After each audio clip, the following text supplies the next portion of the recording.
rockets in towards the middle there. Beastmaster will try and push it out here. That rocket is just to help up Invoker, who's actually currently sitting invis, but this is one of his abilities to actually use as well. Our Beastmaster is on very, very low HP. Is there a reward to actually watch this one, even a gem? No, there's actually not. Invoker could initiate on this one, and if he's not actually ready, Beastmaster might not be ready for this one. Glint pops off, rocket goes off again. I'm waiting for the meteorite to come off. He might even claim a double. ES Fissure comes off. Beastmaster wants to go at it. He wants to go for the raw. The Cool Beast actually attacking from the sides, does force him down. The Skirmish Destroyer tower, more than likely not top. It's going to be bottom. The Clockwork Goblin actually got that one. TP comes in. Axe Roar goes off. Invis for Invoker again. The Beast goes up here. Puppy's already gone down. The ES by the Clockwork Goblin holding himself straight on top there. The Crow goes down, but there's enough damage comes out. Pops off a rocket. Beastmaster on 70 HP. Why the Invoker did not want to initiate, I do not know. The Windrunner did come in to actually get a bit of a hand as well. And, wow, the New World Order just basically stayed to claim for that middle lane, and Invoker let them do it. As if we go again, VS swap, there's that Magic Missile combo I was telling you about before. And what a time! Puppy, the time for the ES Fissure. Locks him in place. There was nowhere to go but literally run straight towards Puppy, but he didn't even get that far with Miracle. That is Misery right on top of it. Not Miracle. Without the VS killing him before it could actually get round the fissure. I think he walked maybe 2-3 steps maximum. 6-3, 8 minutes and 55 seconds into this game so far. Shen's got to do as much as he possibly can. Look at even Shen's items right now. That's a double pull that's actually happened here. And he claims one of the Centaurs to allow him to actually go off. Oh, ES Fissure. Dread is ripped. Look at that positioning for the Fissure too. Straight from the side. Was that even a... Oh! That was a courier dropping a hell of a lot of items here for the New World Order. That was not meant to actually happen on the ground. And now they can pick him up. But CM, look for it. Frost goes off. Over comes the Clockwork Goblin with the ultimate, pops off the cogs. The Roar goes off, buying him a little bit of time. Still going to get damaged by the cogs and holding him in place there. NS still getting harassed by the Cool Beast from back there, but the rocket is enough. Now Puppy comes in. Dwarven Sniper. Shrapnel Shot goes off here. They're going to slow him down on the retreat. And ES does actually get Frost Novid. Potom is in the mix now. Manages to claim the CM. And what a play here by Pycat playing, and Raro goes up. And there goes the killing spree. Light takes the fall. We see Double A take a fall with KKY gets a killing spree, but the double kill actually came off there from Azen. Wow. Wow. 3 down, one the cost of it all. And that makes it 10-5 right now. They put a lot of faith in this Invoker, who hasn't actually, I don't think, actually died. Actually, no, he did die that once in the middle lane when he got ganked off there by the ES Fissure. But so far, he's just been trying to avoid all the battles and try and stay alive here.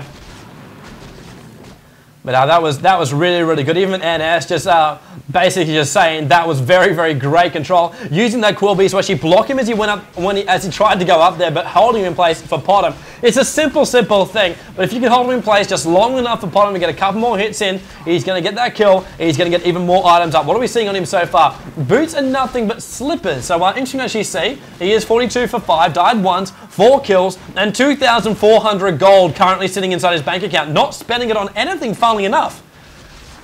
Might try and complete the Yasha very, very fast. Ooh, is that an ES ult he just saw? It was. I was reading the stat screen, and Azen actually goes down the top lane. Well done. Fantastic. Well done, Toby. Missing the kill. Great. At least it happened behind you, so you can try and decode it back through the score screen. It's going to go back in the replay. What the hell happened behind that stat? Alright, that's why the CS score is it's a perilous thing. It's like trying to save during a game at SMM. And we all know how that turned out. Meanwhile, back at the middle lane, we do actually have the push coming out from Invoker, still trying to farm up there, up with the Vitality booster of all things. I would have expected a little bit more out from our Invoker, but obviously G having a little bit more of a harder time farming up on these lanes. Bottom lane about to go down, tier 1 tower, DD rune is enough there to actually do it. Pycat is the one that actually gets it, and Power Shot just wipes out that creep wave, claiming about 250 gold for actually his efforts here. So Windrunner ready to push down this bottom lane, looks for the, that was an attempt shackle there on CM. Didn't come off with the goods, but the DD will allow him to push that wave in nice and fast. He's going to be careful actually pushing this fast in towards that tower. As a crew wave will come in range of the tower, and then Clockwork Goblin and CM can have great fun. The ES Fissure actually locking the Clockwork Goblin out. He did cop the Power Shot off as well. That the Rocket and Frost Nova clearing off that creep wave nice and fast, and New World Order forced to fall back a little bit further out of the fear of this one ghoul who will actually go down. Rune waiting to go off again. Regen Rune actually picked up now here by Beastmaster. Spots the Clockwork Goblin who came down for the Rune as well. Pops him into the cogs. Great Roar actually pulling him off here and actually pushing the Beastmaster out in the, uses the replicate, sorry, not the, there's an illusion one. And oh, what a fissure! How the hell is Rexel still alive? KKY actually managed to claim one off here, and S will take a fall as well. Windrunner is all over like a hot rash on Puppy right now, and ES trying to come down as well, but he was there for the fissure. That's all he needed to be, and 26 seconds on the respawn time for our man. We are watching on the on the half replay, double A, and wow. 12-6, and in comes Shen as well. He's now going to get completely shackled after being stunned, after being ES fissured, after being Quill Beast from the side by Pycat. And funnily enough, I actually think it was the Quill Beast that actually got the last hit from that one, because Beastmaster wasn't close enough to actually attack him. So Invoker, once again, popping to Invis, running himself back out of here. Is there a gem? I would love to see a gem on one of these guys. They got to know what Invoker is doing. Just basically escaping himself off with that ability. But I don't think they actually care at the moment. Push through the top, New World Order, with that Potom getting farmed up. And he has actually brought up Treads as well as a Wraith Band now, so Rocket trying to slow him down a little bit from Clockwork Goblin, but an ES Fissure will definitely level the odds, and Starfall just wipes the wave, wants to get the last hit in the tower, will get it. Clockwork Goblin coming in, wants to get that ulti off, he might be able to make the most of it too. VS now coming down as well, there in support to make sure if Clockwork Goblin does actually initiate, everything turns on its head.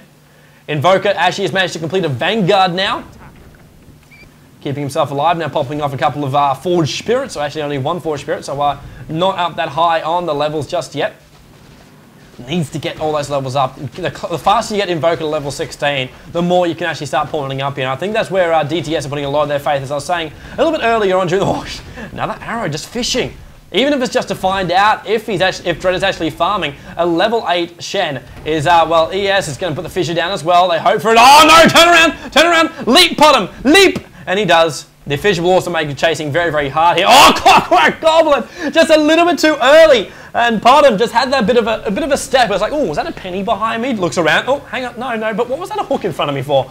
As now they're going to try and make the most of it. Beastmaster actually loses his bird instantly from the rocket. So that's not going to help their case right now. They're going to use that to actually scout off here with Windrunner on the Lothars, completed in 14 minutes, looking to be very, very aggressive, running around on the back of that Invis and going to try and actually get the initiation off.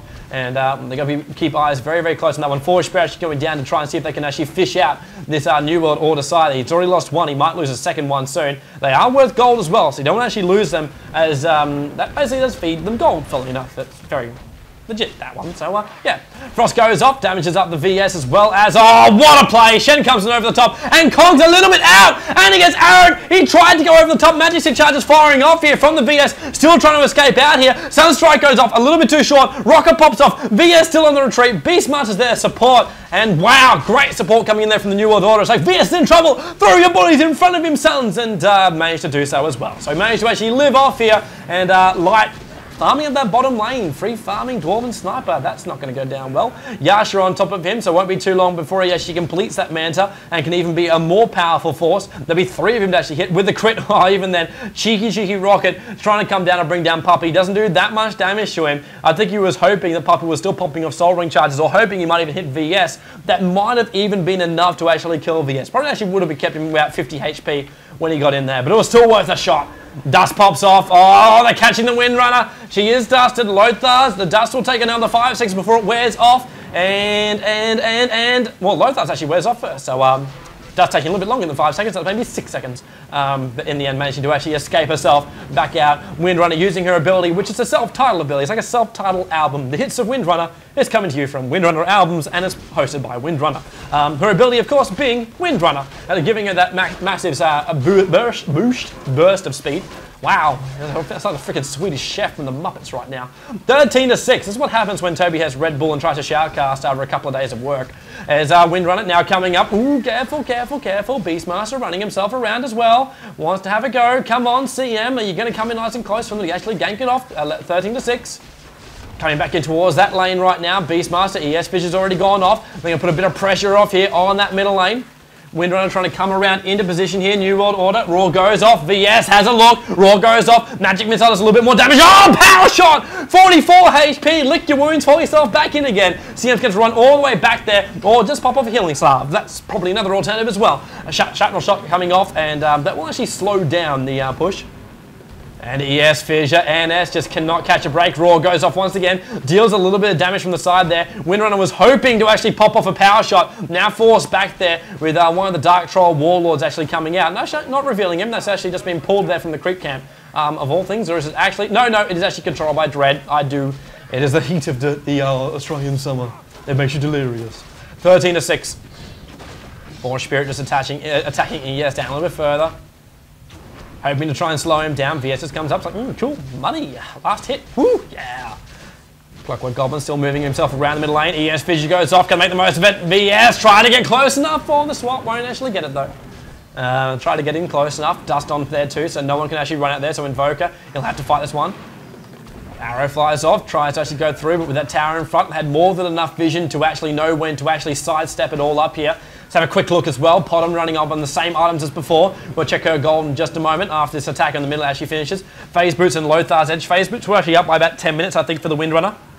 And then following up with the Lothar's. Great item. I do really like an initiation item like the Lothar's there from Windrunner, allowing herself to get into position, while also, you can say it's an escape mechanism, of course, of the Invis, but for me, it's more about the initiation. Escape mechanism won't really work, especially with Dust being on the field. So use it to initiate, be aggressive, and New World Order can definitely do that one. VS is holding onto that Dust as well. Power Strength Shreds. That's now it's going to be completely named. The Strength Threads are now known as Shreds. I love it.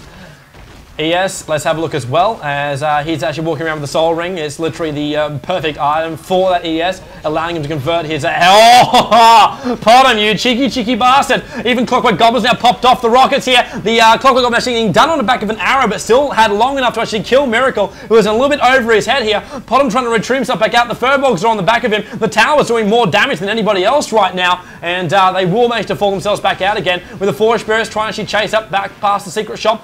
Shen's on the retreat. Beastmaster's actually caught off here. Dwarven Snipers attacking from the sides as well. Right on top of the Beastmaster. Clockwork Goblin pops the cogs off here. Raw does go off, and Dread does bring down Pycat. So the first battle actually going the way of DTS. They've claimed 2. Can they claim any more? I don't think so.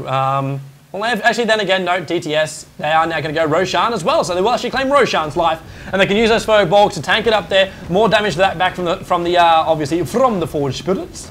And we will have Shen actually trying to complete a mech as well. Headdress of Rejuvenation up here. They're going to enjoy that one a little bit more here, as obviously Clockwork Goblin enjoy coming in to actually help out. Level 15 charges on the Magic Wand. Probably wants to pop those off sometime soon before the next battle. That way you can actually get all those charges back again. But Roshan does go down. Dwarven Sniper picks that one up too. This is looking very, very good here for actually DTS to make themselves a bit of a comeback. New World Order, it feels like they're losing control, if that's possible. Is it possible? It might be possible. We'll find out. 13-8 is on the board. Let's have a look at what the CS story actually tells. Hopefully they're going to have no kills happening behind the screen as this actually happens. Okay, so 63 for 13 on the back of the, on top of Pycat, our Beastmaster. So far, Necromicon looks like a level 1 going up. Bottles, shield, as well as tread. So pretty standard there for the Beastmaster to actually come off. Wants to get the Necromicon up to level 3 so that they don't have to spend money on the dust anymore. Let's pop that Necromicon instead, and all it does is cost mana. Have a look towards As in the bottom, 89 for 5, 4 kills, 2 deaths, 2 assists so far as well. So not a bad run, 2 deaths.